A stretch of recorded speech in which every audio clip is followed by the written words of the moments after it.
Hello and welcome back to our Wi-Fi chats. Today is episode number 27 and it is New Year's Eve. Now, a couple of episodes ago, we talked about expectations we can have on Christmas.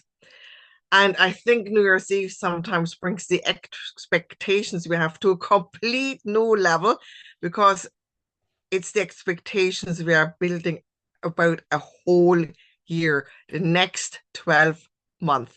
And then we start having big hopes for the next year and everything will go to change for us and we will have all these new habits and we will be a new person.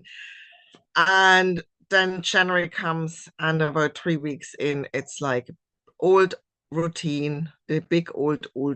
And then people are, at least not only people, but also me in the old times got a bit frustrated because nothing really had changed and the expectations were already crushed. And I'm just wondering, am I the only one who used to be in that cycle or how is it going for you all? I'm going to jump in because I think we laid the ground with our Christmas Eve episode here when we encourage people to reflect on having a period of reflection and thinking about what they wanted to sow. Because I was one of the people you've just described, Gabby. You know, you're going to start a new diet or stop drinking or stop smoking, and New Year's Eve happens. It's going to happen at midnight, but you're in a party with fantastic food, and the really hot girls just said, "Do you want to come outside and have a cigarette?" And you've got a bottle of champagne in your hand. No one, in my experience, okay, truth blast. I do not have the experience to resist party food, champagne, and hot girl wanting to go outside for a cigarette. I don't smoke. I'm not encouraging people to smoke, but I'm thinking that there's an agenda there. So I'm failing. I'm failing at 1 minute past midnight. And then what happens? I wake up hungover, full up of party food, and we won't even go with where the rest of my imagination has gone. But that's it. You failed. So the natural thing for a lot of people is to continue the failure. We don't think, okay, so that was obviously going to happen, but it's today. I can start today. No, it's like, well, I'll just finish off what's left from the Christmas hamper. I'll just see if there's any leftover champagne, etc., etc. So what I'm suggesting is that we've laid the ground in our holiday period. And actually, whatever this threshold is that we're passing through into the new year is a much more wisely planned out event than that which I previously described.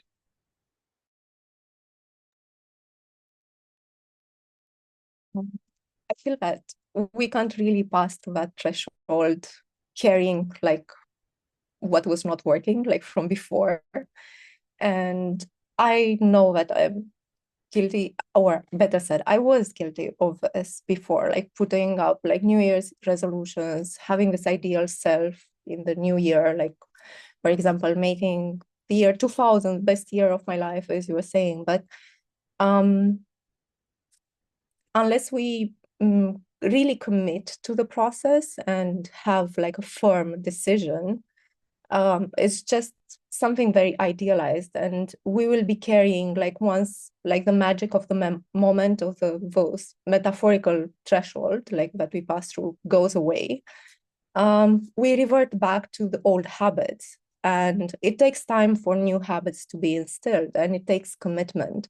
So I feel this is where like many people, and I included, like in the past, failed was because it took really commitment and effort to instill like new habits. And especially, I think it makes it extra hard when our New Year's resolution are based on something like, I would say, on emotions like guilt. Like, for example, I'm looking fat, so I'd like to lose weight and start a new diet, but it's not like motivating enough. Like, it's same like going to and watching a motivational speech. You feel pumped up for the moment, but afterwards, in a couple of days, just wears off and you are the same as before. So So, yeah, uh, I think, how do I want to say this? Having resolutions is a bunch of shit, right? Like, we know that it is. Why are we? Why are we even doing this? Are we doing this because we really want to be doing this, or are we doing this because we think we're supposed to? It's that time of year, you know. Like, let's use the losing weight one, because that's like the biggest one usually. Come January, 3rd, the gyms are full of people. Come January 23rd, not so much. You can find space on the treadmill, right? Why is that? It's because these resolutions that we're making, and yeah, full of fat people. Like, the gym is full of the resolutions, even in the word itself, resolve. Like, you're resolving to do something. Okay. The motivation is not there, right? It's these negatively framed intentions are happening when you're setting these goals. I'm fat, so I'm going to go on a diet. Are you, though? Are you really going to go on a diet? There is some truth that has to be had with yourself in a conversation. Am I really going to go on a diet? No. You know why? I like food. I like food. So why would I want to not do something that I like? How can I go about this in a different way and still get the same end result? It's shifting the intention. Why do I want to lose weight? Do I want to lose weight because I can't fit into my jeans?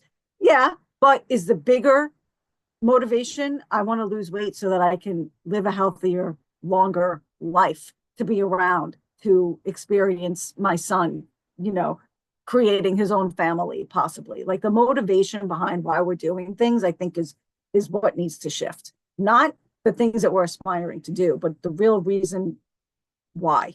Ask yourself the truth. Why do I want to do that? I'm not going on a diet because I like to eat. So there's no way in hell I'm depriving myself of eating yummy food. But there is a way that I can manage what I'm doing, get healthier, so that I can do both at the same time and not feel like a failure, and actually get different results entirely because of the intention behind it. Yeah, I think it's a good point. I think the problem with New Year's Eve resolution also is that we create such an ideal scenario where we want to be by the end of the next year that the resolutions we set ourselves are actually not achievable. They're so, I mean, they're so high level that we can't keep it up. Like, I'm going to lose 2 kilos a week or whatever we set up to do. It's actually not achievable. So we're actually setting ourselves up for failure straight away. And then it gets to a point where we actually beat ourselves up. Oh, I failed again at my resolutions. Don't have enough willpower. And all these negative thoughts and ideas come in. So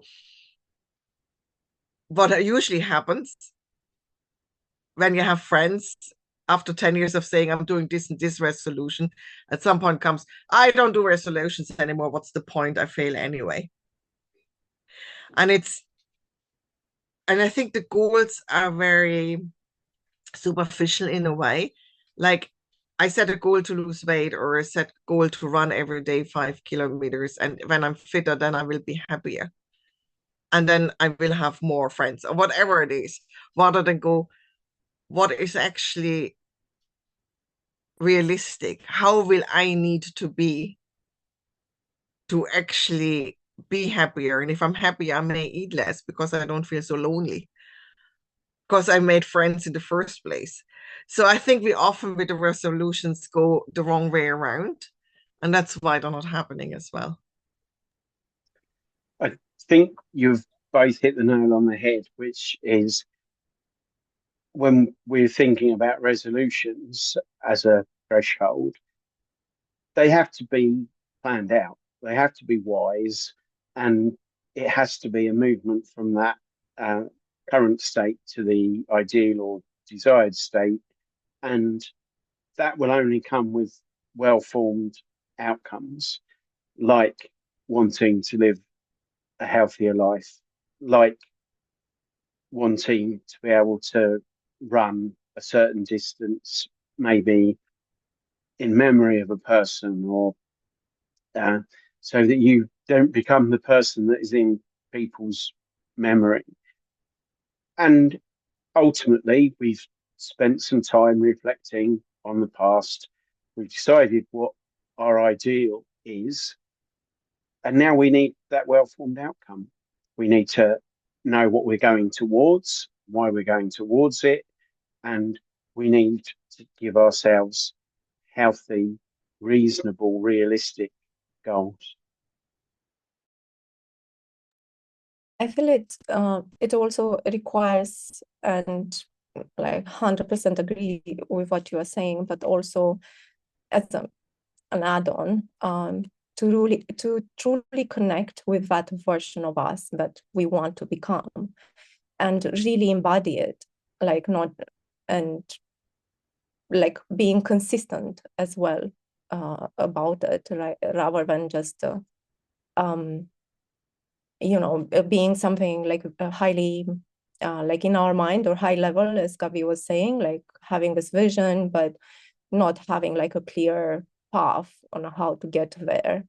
The clearer the vision is and breaking it down like into steps, it really helps like to implement it and kind of being consistent and reaching like our goal. And this is what you said, like about having those like well-formed outcome and like basically action planning, like how to get there. So I like the idea, and this is builds on like our past episodes here about getting in tune with nature and the the cycles. And when we're in this period of taking inventory, right? Like, what is it that I want for myself for the next year?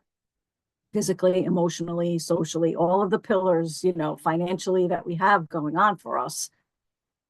I'm being, even in this conversation, being more and more pulled and attracted to the idea of setting these outcomes for myself based on a cyclical kind of nature, right? Like by the end of the winter, this is what I would like for myself. Then come the spring season, this is what I'm going to be doing.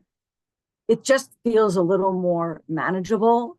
It feels maintainable, like achievable. It feels like something I can do, like chunking it into quarterly sort of goals instead of by this time next year, I'm going to be 70 pounds lighter. Like, what? No, you're not. As I'm, drinking my eggnog. No, you're not. You're drinking eggnog because you like it.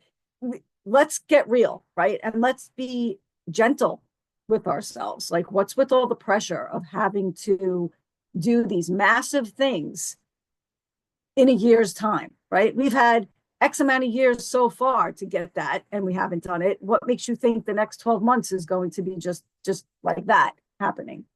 For me, I'm really getting comfortable with the idea of there's no rule to there's no resolution rule book like of the way it's supposed to look.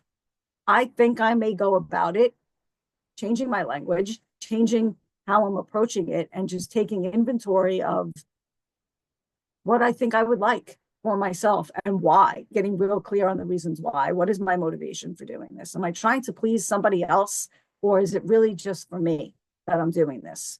What is the main reason why? And putting it off in like quarterly, month, in the way nature works, right? I think feels manageable to me and more achievable.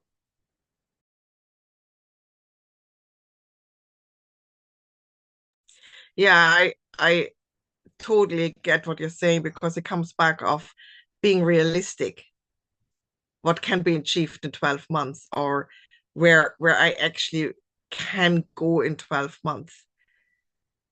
Because there's such a hype about the next new year, the next year, and again, a ton of expectations. Everything is going to change. This will be my year. And I heard myself saying that and friends saying that next year will be my year. Next year, this will change. And a lot of the times, it's even expectations of things we can't actually control. Yeah, we can work towards it, but we can't control it. Like, oh, next year I have to get out of my job. Next year we'll get a better job. Yeah, you can apply and work on it, but there's no guarantee because it's out of your control. in a way, if somebody will employ you or not, or you will change this. So be even aware of what can I do? What can I do to support myself to get the changes I want, but not put these expectations on the year of this is guaranteed to happen, because often we can't guarantee it. And then you're here, if it not happens, not only that we feel like a failure, we all so start to, oh, the universe is against me. Nothing ever works out for me. And we fall into this trap of, yeah, the world is against us. And it's not. It's just we can't control certain things. Which You I bring think in, is, go ahead. go on, Erika. No, I just was going to say, which I think is speaks to Alex's point about, having a well-formed decision-making process going on. Like, it's one thing to say, I'm going to lose weight next year. Okay, you're a human being. The human capacity is unlimited. Sure, you can, but how? How are you going to do that? Like, are you going to starve yourself? Because that's not maintainable. It's knowing the plan, right? Having the well-formed plan to actually support your aspirations, I think, is what's really important here.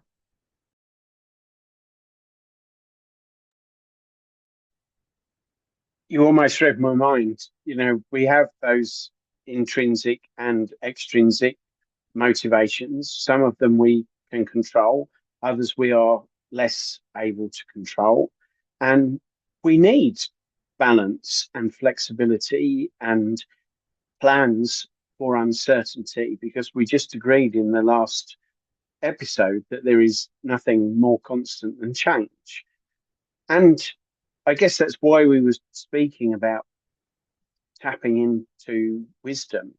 If we come out of a period of hibernation, we're lean, we're hungry, it's spring, there's plenty of stuff to motivate us to go and get the things we're after, then we have a long summer period.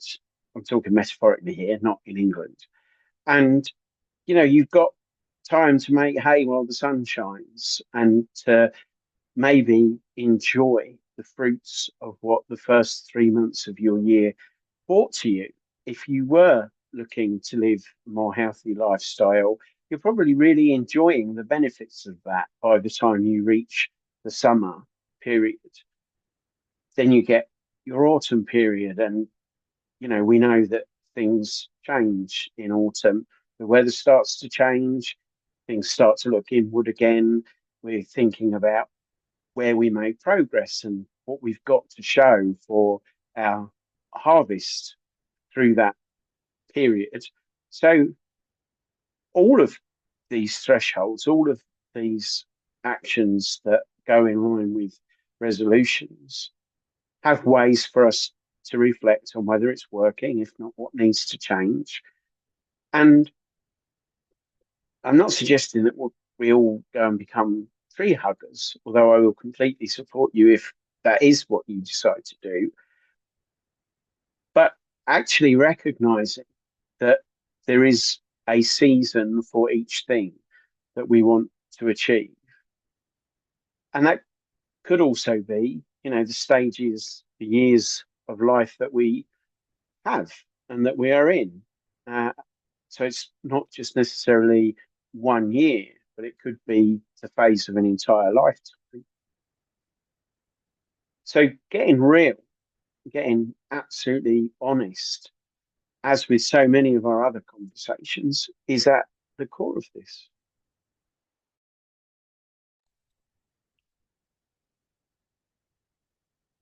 Because feel Mina,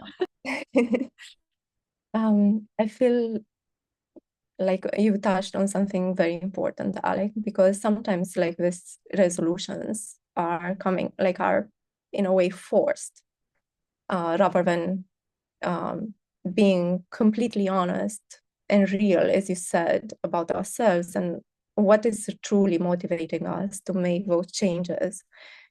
And actually, I think awareness plays a key part in it, like being aware of our own motivators, as you also said, and also in about the direction in which we are going, and respecting also like those cycles, like with this awareness, like that we have like cycles of growth.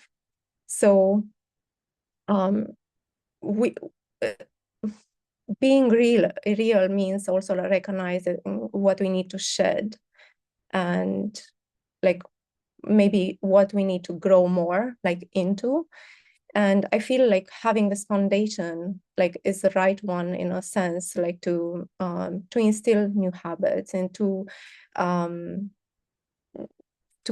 come or make, I would still use the word resolutions, but based on something much more real, much more stable for us, that would really like keep that fire alive in us, rather than, you know, being stifled like later on, like after a couple of weeks or so. And for me personally, like I was just reflecting like when you were talking, and is that for maybe the New Year's Eve, at least in my case, maybe it's not working because I'm still in that hibernation mode. Like I don't really feel like I'm being in that energy of doing stuff, and I'm going to go out there and implement stuff and do stuff. Well, for example, in spring, like I truly feel personally that it's like I'm coming alive, and I feel so much potential, and I feel so much more energetic than I am like during winter. But this is just me. Like this is how like I'm in tune with myself, and I notice this with me. So I'm curious how it is for you guys. No, I think you hit a really good point, because that's maybe why the almost like motivational talk we do on New Year's Eve doesn't work, because January by nature is still very much hibernation month. It's I think most people feel it's the longest month of the year, because the hype of Christmas period, the holiday season, is over. And then we go into January, which is still very, very much winter. So maybe the resolution, and that's my last thoughts for this, is maybe the resolution just would be to make January the month of reflection, to find out what I really want to do for the next year, and to keep the flow going, and not to stagnate. As simple as that. Anyone Yeah, else, any last thoughts before we go? I concur completely. You January, February, they're some of our coldest, greyest months. It's when your credit card bill's going to come in. 15th of January, scientifically, supposed to be the most depressing day of the year. Why fight science? Lots of reasons. But the 15th of January, if they say that's the most depressing day of the year, why am I in the midst of showing the world how fantastic my next season is going to be? So I'm with Cosmina. Let's go with the rising sap of spring and sort of burst forth into the world, um, fully ready to bring about the changes that we might want to see. January 15th is a Wednesday, and I'm going to be very aware of this now. So, and I'm going to want more information why it is what you say it is, but that's another story. For me, yeah, this whole resolution business, personally, honestly, for me, I don't even think about this. I'm going into the holidays, fully going into the holidays. I am not inviting any more pressure onto myself to have to think about how my life is going to change, you know, the second it hits midnight on New Year's Eve, when there will be people in my home and I'm still in a festive sort of mode. So I'm all about shifting the whole idea of what a resolution looks like and pulling it into the month of January, right? It's not until Christmas is packed up and put away for the year that I even want to begin to think about what lies ahead for me. So my last thoughts on this is enjoy the holidays for what they are, however they are for you, and take the time to introspect a little about what it is that you think you would like for your life going forward in the year without the pressure. Relax on the pressure that you put on yourself. This is for you and only for you. So be honest with yourself about what it is that you want and pick one thing. Resolutions don't have to be a ton of things. We don't have to lose 70 pounds and become millionaires all in the same year. It's a lot of pressure. So pick one thing, be honest with yourself about why you really want it, and come up with a plan that is achievable and manageable and maintainable for you going forward. And Happy New Year, everybody. Happy New Year, everyone. And with Happy that, New Happy New Year. see you in the new year.